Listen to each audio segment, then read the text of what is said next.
ось так починається вистава у Національному академічному театрі оперети. Диригує заслужений діяч мистецтв України Ділявер Осман. А ось так було 3 години тому. Селям алейкум, Ділявер. Селям алейкум. Розкажіть, де ми зараз? Ми знаходимося в Київському національному академічному театрі оперети. Покажіть нам. Це фоє, але в цьому фоє сьогодні буде відбуватись вистава. Вистава «Звана вечеря» з італійцями Жака Оффенбаха. Вистава, якою я диригую. А чому саме фоє? Це такий камерний формат? Так, вистава камерна. І її завжди ставлять вже більше 20 років. Вона поставлена була ще на початку 2000-х. Вже більше 20 років вона кожного місяця йде саме в цьому місці. Навіть цю сцену побудували саме під цю виставу. А оркестр сидить, А ми якщо зараз бачите. підходимо до вашого робочого місця, так? Тут музиканти сидять. І це саме пульт диригентський, за яким я працюю. Це партитура, паличка моя. А от розкажіть, можна я її потримаю? Взагалі така не схожа на Дамблдорську. Ну, я ніколи не брав в руки дамблдорську паличку, але диригентську паличку вже тримаю давно. І паличка – це просто як продовження руки. Тому що оркестри бувають великі, до 100 людей, хори в оперному театрі. І для того, щоб було видніше, це паличка як продовження руки. І вона, ви ж бачите, вона біла. Коли диригент диригує, то музиканти краще це бачать. От і все. Для цього вона. А як музиканти мають реагувати? Це ритм? Ритм. Як зазвичай, це права рука – це ритм, ліва рука – це характер музики. Це 2 руками ж ми диригуємо постійно. От якраз цю сцену зараз готують до вистави. Бачите, повністю так реквізит весь. Все вже повішали. Тут відбувається, все дійство відбувається не тільки на цій сцені, але і артисти спускаються і до глядачів, і проходку роблять через глядачевий зал, і працюють з глядачем. Тому ця камерна вистава, вона завжди цікавіша.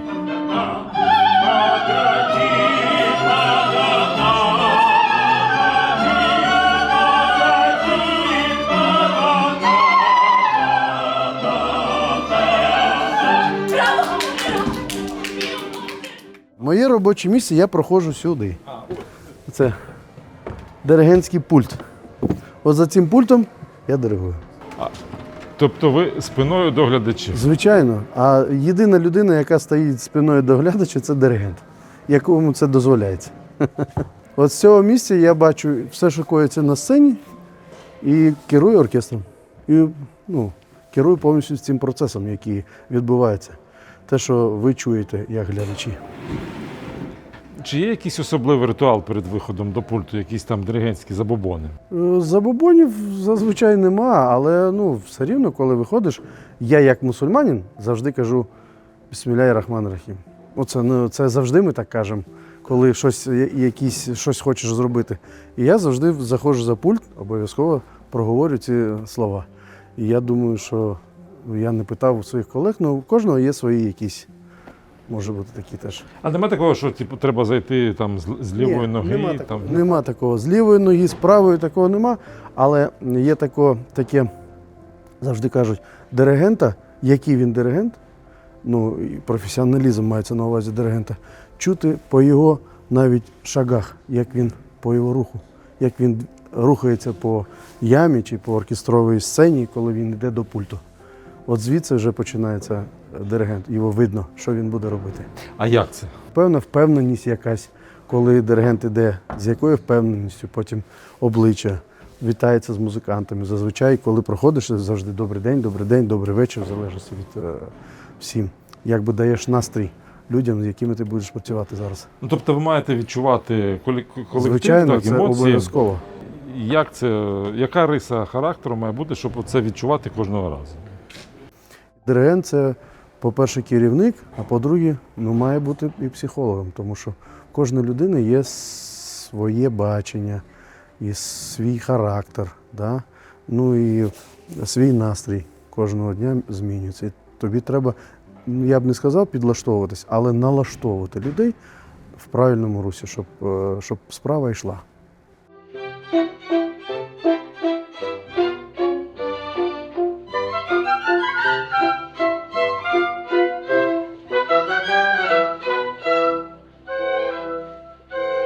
Тут просто фото з вистав, які йшли раніше, зараз, може, йдуть. Фото з різних вистав. Для тих, хто тут ніколи не був, це завжди цікаво, коли людина приходить перший раз. Ну, чесно кажучи, цей так звана Алея Слави, як ви її назвали, то тут не ходять глядачі, не ходить. Да. Це службове приміщення. Завжди приємно, коли ви бачите, який антураж, як тут все гарно, правда? Коли ти працюєш в такому театрі, то тобі завжди приємно. А колись ви в інтерв'ю одному говорили, що вам було складно на початку, було таке неоднозначне ставлення через вас, зокрема через те, що ви кримський татарин. Ну, це не в цьому театрі, це взагалі було на мій вашому початок, початку, да, так. мій творчий початок мається на увазі. Да, таке було. А, Коли я тільки переїхав в Київ, таке було. Не розказую. а зараз як? Зараз я не відчуваю цього. А складно було перемогти оце ставлення? Я вважаю, що це, по-перше, професіоналізм. От, і, напевно, людяність якась. Напевно, це просто дало такий цей, ну, якби нівелювало це те, що я кримський татарин, те, що я не такий, як всі. А розумієте причини цього такого Це ставлення? історично так склалося, що, ну, по-перше, кримських татар такої національності не було. Ви ж знаєте про це, чули в радянські часи. Такої національності не існувало. Потім, коли кримські татари стали повертатись до себе на батьківщину в Крим, то стали їх називати «понаїхалі».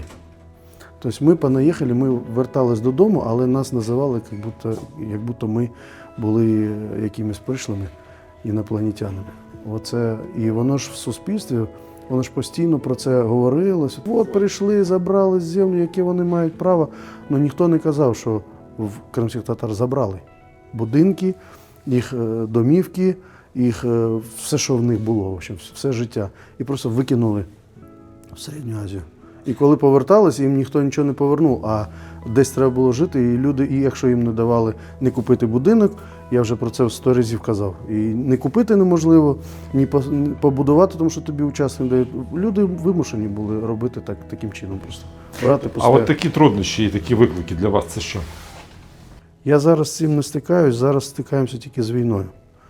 Але я вже доросла людина, і тоді я був помолодше, молодим, коли були отакі от виклики, про які ви казали на початку.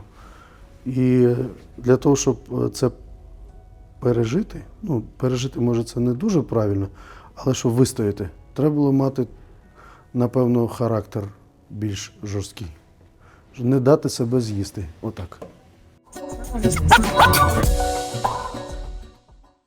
Зараз наша рубрика питання, рандомні питання від чату GPT. Є 20 запитань, оберіть 5. Кажіть перший номер. 7. Якщо б ви могли стати абсолютно невидимим на один день, що б ви зробили такого, чого ніколи не зробили б видимою версією себе? Та я навіть не знаю, що сказати. Я просто відпочив би і все.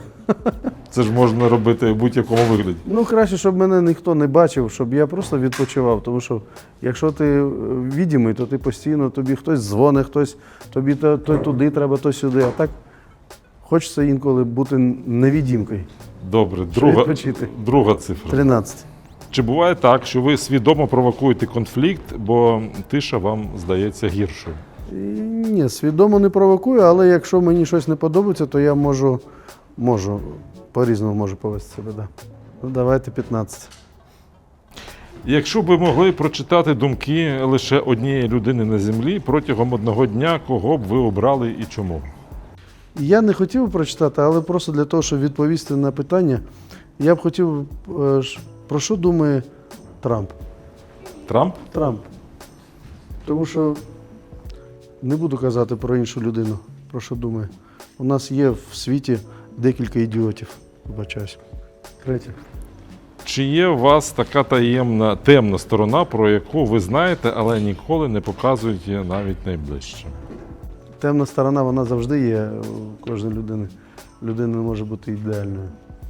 Але, звичайно, в обществі в суспільстві тобі треба бути більш таким правильним, скажімо так. 9. Чи готові ви чесно сказати, що іноді ви більше любите починати справи, ніж їх закінчувати? Не готовий. Я люблю і починати справи, і обов'язково їх закінчувати, завершувати. Тому що без завершення справ я не такий, по суті. Я починаю, я багато чого роблю, і якщо я щось почав, я обов'язково маю довести це до кінця.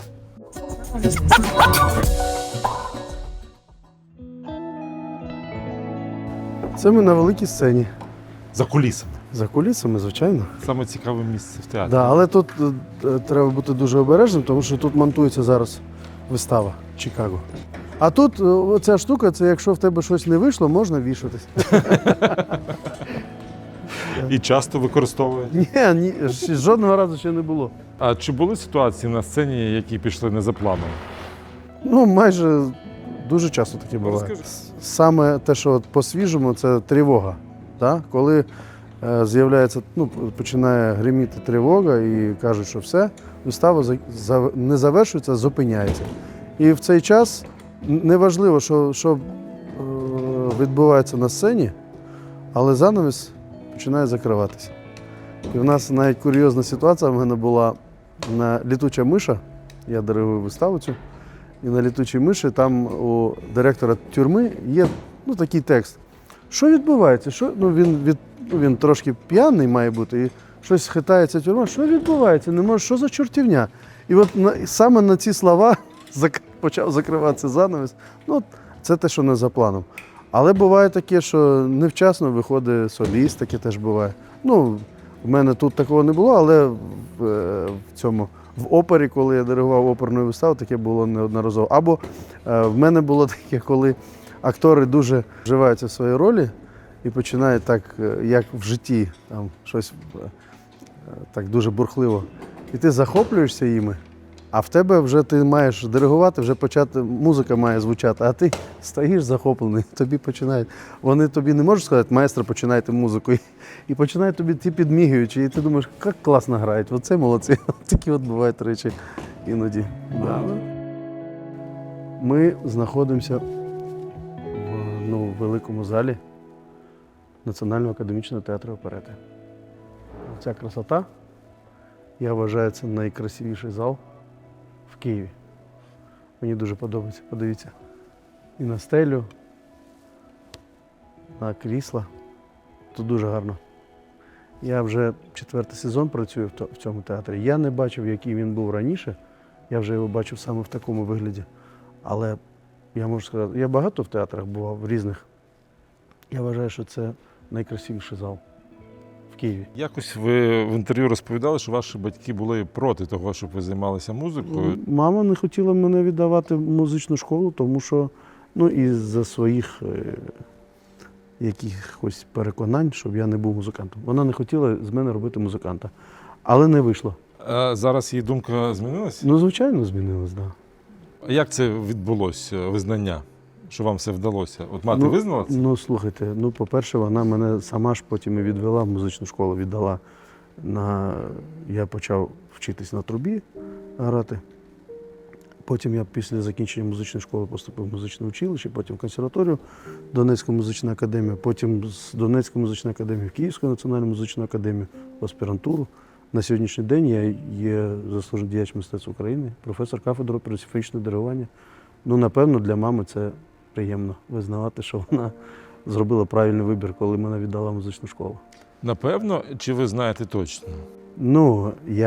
Я знаю точно. Вона пишається. А часто вдається поспілкуватися з батьками? Я намагаюся це робити кожен день. А вони у вас у Криму залишились? В Криму залишились, звичайно. Зараз почали вимикати інтернет, блокувати його, і тому це дуже стало важко. І коли є можливість доєднатися до VPN, до інтернету через VPN мається на увазі, тоді ми якось маємо зв'язок. І я постійно зайнятий, в мене роботи багато, я ще працюю в Національній музичній академії України викладачем. У мене клас диригування, оркестр симфонічний там теж є. Тобто в мене роботи дуже багато. І я зазвичай з мамою говорю або ввечері, або коли із одної роботи на іншу переїжджаю машиною. Їду на роботу, то дзвоню. Якщо є зв'язок, то ми з нею говоримо кожен день. А я сьогодні буду цитувати ваше попереднє інтерв'ю, і ви там казали, що це музика вас обрала, не ви її, а музика вас. Ну, напевно. Ну, була така фраза. Да. А оце як? Ну, слухайте, кожна людина народжується з якимось, ну, з талантом, напевно, да, скажу так, ну, здібностями своїми. І мені Бог вклав якісь здібності музичні. Тому я вважаю, що музика – це загально, да, обрала мене. От. І я просто не міг бути не музикантом. Тобто я себе не уявляю кимось іншим. Я завжди був музикальною дитиною, потім, я ж кажу, в мене дуже великий шлях по навчанню, і багато всього навчався і в училищі, і в 2 консерваторіях. То в мене кожен етап, це я коли тільки поступив в училище, я сказав, що наступний етап – це консерваторія. Я ще не закінчив, я тільки поступив в училище. Я вже знав, що я буду вчитись в консерваторії. Після консерваторії я вже знав, що я їду в Київ і буду вчитись на, ну, я першу консерваторію, як трубач закінчив. А вже друга освіта в мене як диригент симфонічний, то я вже точно знав, чим я займаюся і до чого я йду. Ну, і... А музика, на ваш погляд, може зробити більше, ніж слова? Звичайно. Доведіть. Ну, музика супроводжує життя людини в різні частини його життя. Да? Як і слова. Так, ну і слово, понятно, але музика, я не знаю. Я не знаю людей, які не слухають музику. Просто кожен слухає свою музику різну. Так? Хто рок слухає, от зараз ми коли знімали в ямі, то ви чули, машиністи сцени слухали рок. Да, їм це подобається. Хтось слухає класичну музику, хтось шансон слухає, це теж музика, правда? Коли людей ховають, звучить музика. Коли людина народжується, звучить музика. На весіллі звучить музика. І навіть зараз я вам скажу, що музика лікує людей. Це от зараз військовий час, це є 100% підтвердження.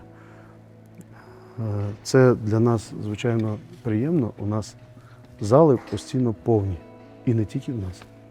В багатьох театрах, філармоніях люди зараз потребують саме музику, саме театр, тому що театр дає пищу, дає надію, заспокоює, напевно.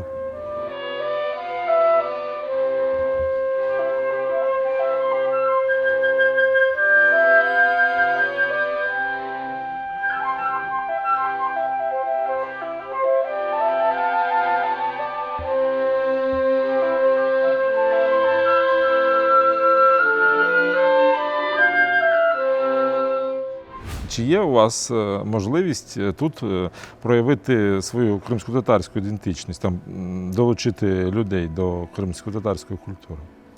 Ну, я вам скажу, що тут на сцені ми робили. У нас був проєкт «Два народи, одне серце». Це спільно турецько-український кримсько-татарський проєкт. Ми це робили. І звучала музика і турецька, і кримсько-татарська, і українська. От, і на цій сцені Аграва Хайтарма звучала. І навіть в мене проєкт був «Симфонія Криму. Повернення». Ми робили, ну це дуже такий потужний проєкт, який ми об'їхали майже всю Україну, 18 обласних центрів. І завершаючий концерт цього туру був саме на цій сцені. І ми грали музику кримсько-татарської композиторки Ельвіри Емір. Вона звучала на цій сцені. Я мрію. Чесно вам скажу, я ще коли тут не працював, в мене така думка була, я дуже хотів би поставити виставу, музичну виставу, саме кримсько-татарську, щоб тематика була кримська. І це було до того, як я почав працювати. Я вже тут працюю 4-й сезон, як я вже сказав. І в мене ця мрія, поки вона ще є, і я впевнений, що, не впевнений, а надіюсь, що вона обов'язково реалізується. Напевно, коли війна закінчиться, я хотів би поставити виставу саме кримсько-татарського композитора, музичну виставу. Дубар Алтай, Едема Налбантова. Тоді я вас запрошу обов'язково, коли це станеться. Будемо чекати. А якщо продовжити розмову про музику, а у вас був такий випадок, коли вас музика б рятувала? Так музика завжди зі мною по життю. То вона мене рятує завжди. Я живу за рахунок музики. Так вона мене рятує і лікує, і рятує. А є така річ, яку ви хочете зробити, щоб можна було сказати, от я в житті вже все зробив? Я так ніколи не скажу, не зможу сказати. Я в житті багато що зробив, але багато чого ще не зробив. І навіть життя не вистачить для того, щоб це зробити. Завжди щось виникають, якісь задуми і цілі якісь ставиш. Я така людина, який завжди ставить якусь цель і йде до неї. У мене не буває таке, що все, я більше нічого не хочу. Поки що. Давайте про сім'ю поговоримо. От дружина, діти чим займаються? Дружина в мене викладач в університеті працює. Кандидат психологічних наук, доцентка. Вона працює в Києво-Могилянській академії і в Східноукраїнському університеті в Луганському. Імені Далі. Викладає психологію. А діти, ще підлітки, 13-14 років, вчаться в школі. А є схильність до музики? Схильність є. Навіть і донька, і син, я їх обидва, вони ходили в музичну школу. Але донька перестала, трошки підросла, сказала, я не хочу. А син до сих пір ходить, займається на трубі, на акордеоні, як тато. Угу. А от вдома, коли приходите з роботи, не буває бажання продовжити диригувати? Ні, такого бажання не буває, тому що я за цілий день стільки надиригуюсь і наслухаюсь. Але не бажання, а потреба буває. Я маю на увазі в лапках саме домочадцями керувати. Хто головний у вас? Тато. Ви головний? Так, звичайно. Як це відбувається? От щоб всі зрозуміли, що ви головний. Я це пояснити не можу, тато головний. Все. Це без обговорень. Тут це тембр голосу чи погляд, як? Це треба питати моєї дружини і в дітей. Вони можуть сказати, яким чином я на них впливаю. Поглядом, чи тембром голосу, чи посмішкою, не знаю. А ви сам які методи ви використовуєте? Залежить від ситуації. Я можу бути і досить і суровим татом. Так, може бути. І покарати якось там? Звичайно, звісно. Такого, щоб вставав на пшеницю колінами встав чи в углу стояв, такого у нас не було ніколи. Чесно кажучи, такого не було. Я сам стояв в дитинстві, в углу стояв, пам'ятаю це. І стояв довго. І мені казали, якщо пробачення попросиш, ми відпустимо. Я не просив і стояв до кінця. Міг до ранку стояти, заснути прямо стоячи. У нас традиційні питання про Крим. От Крим для вас це що? Це моя батьківщина. Це моя земля. Це моя сім'я. Це мама. А є якісь плани на повернення? От якщо ви повернетесь, то що б ви там зробили? Так як я людина мистецтва, і я б, напевно, я взагалі хотів завжди жити в Криму, чесно вам скажу. Навіть закінчуючи Донецьку консерваторію, я мав їхати в Крим. Але так сталося, що я вирішив ще продовжити навчання, приїхав в Київ. І коли я вже закінчив навчання і планував вже їхати в Крим, працювати там і будувати там своє життя і свою якусь творчу кар'єру і все таке, то сталася анексія. І я не зміг поїхати, це в 2014 році. Але я хотів би повернутися з Криму і працювати, жити в Криму. Обов'язково. Я мрію про це. І наостанок анекдот. Так, анекдот. Ви знаєте, що кримські татари такий народ, який постійно будується. І ви знаєте, чому не дозволяють кримським татарам грати професійний футбол? Тому що якщо кримський татарин стає футболістом і виходить на поле, він забуває колишки і починає будувати будинок. Тому не дають це зробити. Добре. Дякую. Дякую вам.